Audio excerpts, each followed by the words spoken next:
Now, if you look at social media responses to the reopening of alcohol sales in South Africa, you'll notice that there seems to be a general euphoria. The question then arises, are we an alcohol-dependent society?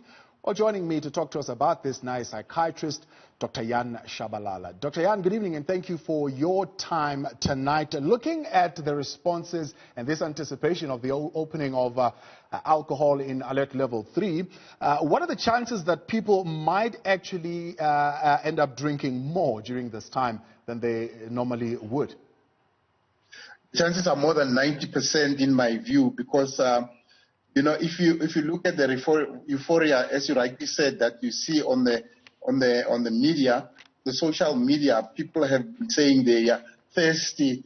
You know, they have been for quite some time. Are we an alcohol-dependent society? Not exactly, because if you look at the statistics, you know, maybe 1 out of 10 people are going to become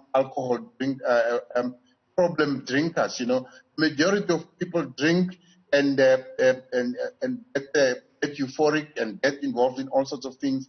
But as far as alcohol dependence is concerned, we're seeing maybe 1 or at most 2 in 10 people that use alcohol become really problem drinkers. I mean, seriously dependent, alcohol-dependent people.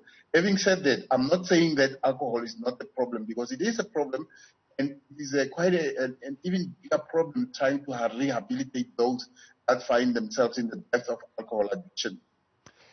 Psychoactive substance, that's how they describe alcohol. What does that mean? What does the term in itself mean? What the term means, in essence, is that when you take this particular substance, it changes the way you think, the way you feel, and the way you perceive things around yourself. In other words, it has changed your psychic setup. You might become a more louder, more gregarious, more courageous, or even more aggressive, you know. So this is called a psychoactive substance, in essence, in short.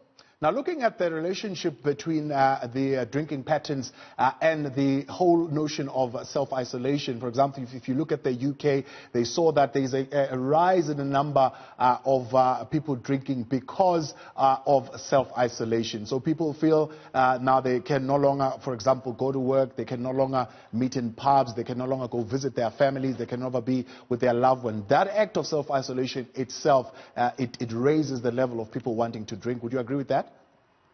Yes, it does, because this in my field, one would call it self-medication. Because imagine if you have got to lock yourself or get locked in a place, in a house with nothing else to do.